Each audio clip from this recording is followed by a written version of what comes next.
दोस्तों, पाकिस्तान को आज भी डर है कि पाकिस्तान को रीजनल लेवल पर एक बड़ी प्रॉब्लम हो सकती है। पाकिस्तान अपने स्टेबिलिटी और फाइनेंशियल, खास तौर पर सस्टेनेबल डेवलपमेंट के लिए चाइना मुलाकात करने के लिए गया है। और ये कोई पहली बार नहीं है, ये 7th राउंड टेबल कॉन्फ्रेंस हुई है between China and Pakistan. Actually में पाकिस्तान के साथ में एक बहुत बड़ी मुसीबत है। आप पाकिस्तान के मैप को देखिए। पाकिस्तान के जब मैप को आप लोग देखेंगे कि वो तीनों तरफ से अपने दुश्मनों से घिरा हुआ है। देखिए, एक जियोपॉलिटिक्स के अंदर एक लाइन होती है कि आपका जो दुश्मन है वो किसी और का दोस्त होता है। चाइना ने भारत के ऊपर 1962 के अंदर पीठ पीछे अटैक किया और वही दुश्मन भारत का किसी और का दोस्त बन गया और वह है पाकिस्तान। और वो दोनों आपस में भारत के दुश्मन हो गए। तो बात यह है, रिसेंटली हुआ क्या है कि चाइना और पाकिस्तान के जो डेप्यूटी पीएम हैं, इनके बीच में मुलाकात हुई है। पाकिस्तान के डेप्यूटी पीएम हैं इशाक डार, उन्होंने चाइना के अंदर अब जो है एक मीटिंग अब होने वाली है 4 जनवरी को।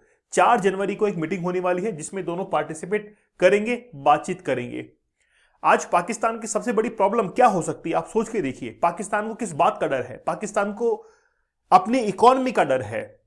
डेमोक्रेसी कोलैप्स हो रही है, उसका डर नहीं है। इमरान खान जेल में है, उसका डर नहीं है। अफगानिस्तान अटैक करता है, उसका डर नहीं है।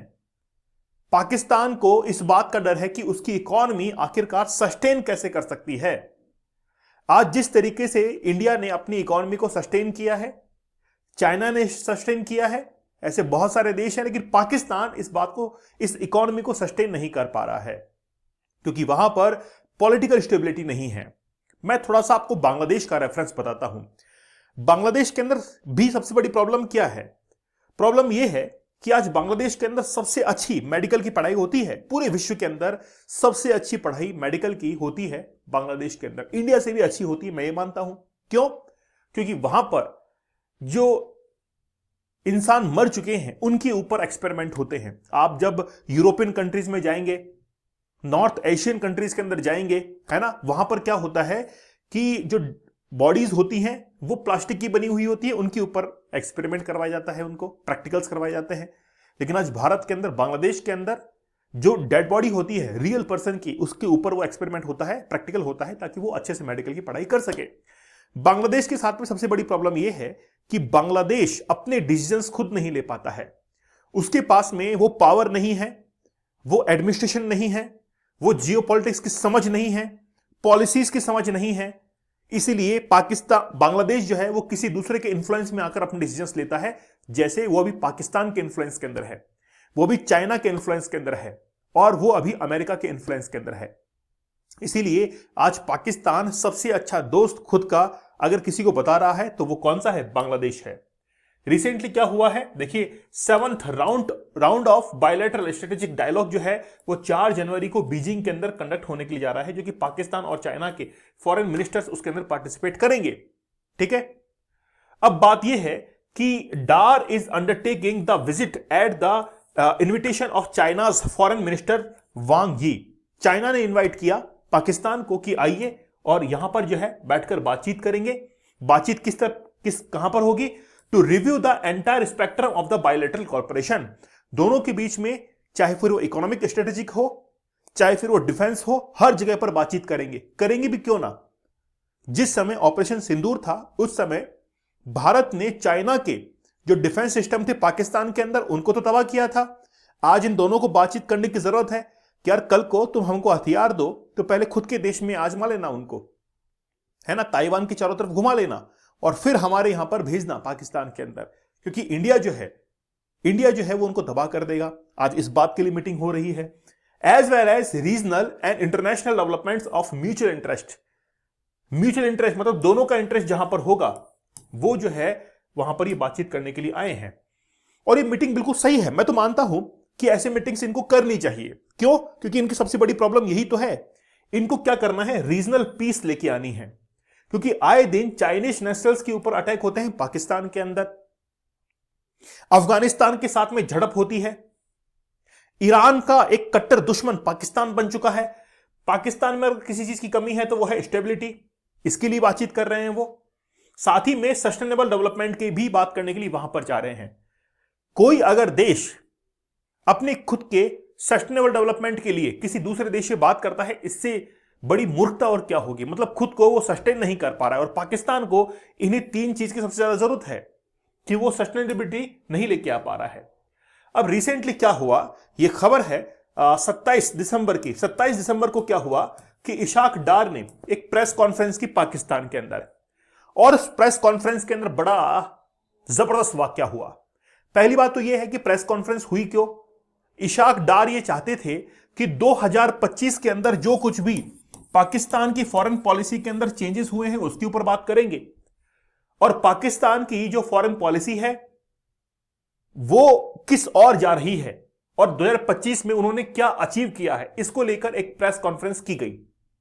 लेकिन इशाक डार को यह पता नहीं था कि सामने जो पत्रकार बैठे हुए हैं वो अच्छे से खेले हैं, मतलब कोई वो कम अनुभव वाले नहीं हैं। एक ने पता ही क्या पूछ लिया, एक ने यह पूछ लिया कि भाई तुमने ऐसा क्या कर दिया है फॉरेन पॉलिसी के अंदर, ऐसा क्या ड्रास्टिक चेंज किया है कि तुमने झंडे गाड़ दिए हैं।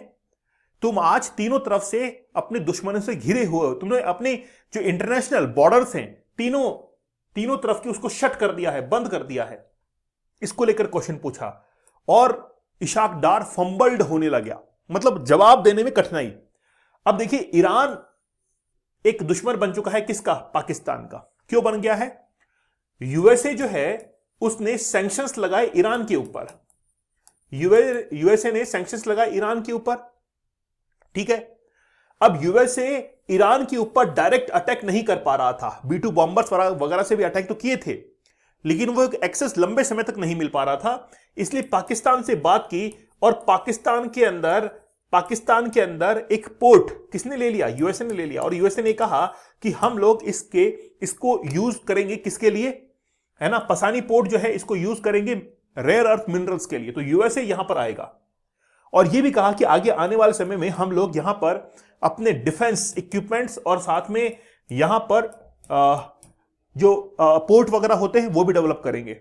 अब एक्चुअली में पाकिस्तान का एक्सेस लेके वो पहुंचना चाहता है ईरान के अंदर, जब कभी भी जरूरत पड़े और ईरान नाटक करे तो यहां से अटैक कर दे।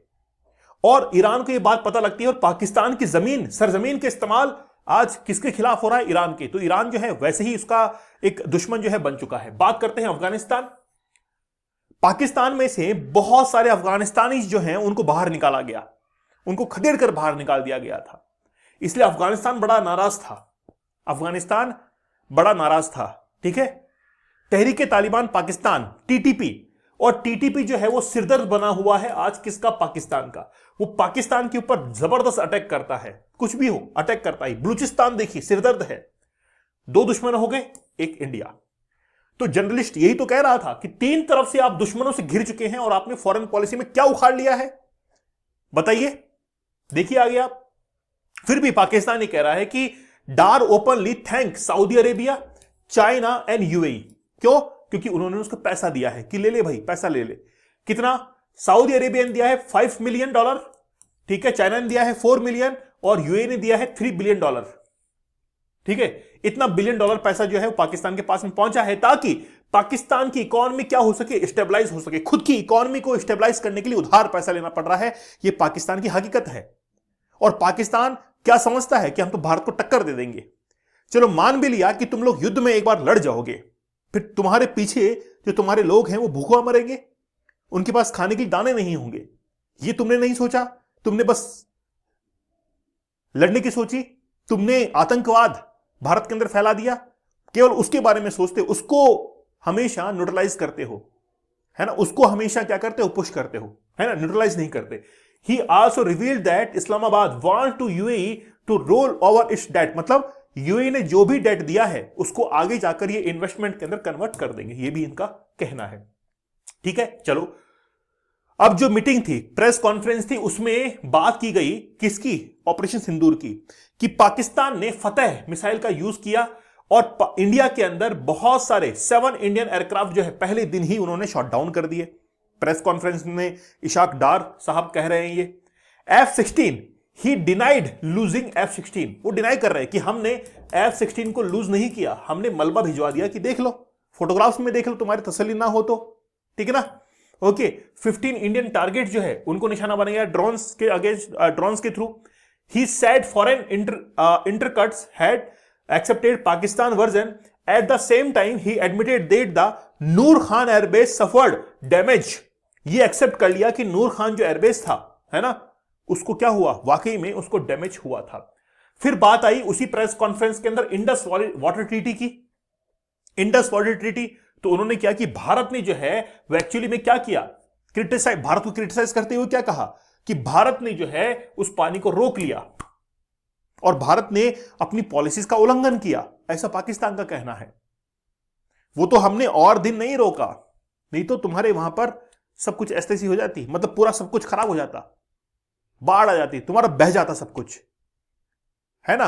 तो इंडस वाटर ट्रीटी की वहां पे बात की गई, तो वहां पर जर्नलिस्ट ये पूछ रहे थे भी तुमने क्या किया, इंडस वाटर ट्रीटी तुम्हारी सस्पेंड हो गई, तुम तीनों तरफ से दुश्मनों से घिरे हुए हो, फिर तुमने क्या ही कर लिया। तो ये सारी बातें जो है वो चली है और इंडिया इसके अंदर अब ये स्टैंड लेने के लिए जाएगा। आप आगे आने वाले समय में देखेंगे कि इंडिया जो है, जिसने चाइना के ऊपर रिसेंटली क्या कर दिया है, टैरिफ लगा दिया है, 12 से इंपोर्ट ड्यूटी लगा दी है, 12 से 13% की। जो भी स्टील इंडिया के अंदर आता है उसके ऊपर 12 से 13% की इंपोर्ट ड्यूटी इंडिया ने लगा दी है, क्योंकि चाइना के अंदर स्टील सस्ता है और उस स्टील को वो एक्सपोर्ट करते हैं इंडिया के अंदर। भारत ने कहा कि हम लोग हमारे लोकल जो मार्केट्स हैं, लोकल मैन्युफैक्चरर्स जो हैं, उनको नुकसान नहीं पहुंचा सकते हैं हम, इसीलिए चाइना सस्ता माल जो आता है उसके ऊपर हम लोग इंपोर्ट ड्यूटी लगाएंगे। और ऐसा हमने ही नहीं किया है, यूएसए ने भी चाइना के साथ में किया और चाइना ने फिर अपना सस्ता माल उन देशों को बेच दिया जहां पर इसकी डिमांड थी। तो भारत में अगर वो स्टील नहीं आएगा तो वो क्या करेगा। अच्छा, भारत ने भी क्या किया है, भारत ने बड़ा सोच समझकर कदम उठाया। भारत ने केवल चाइना के ऊपर नहीं, भारत ने चाइना, वियतनाम और भी कई देशों के ऊपर स्टील के ऊपर इंपोर्ट ड्यूटी लगा दी है।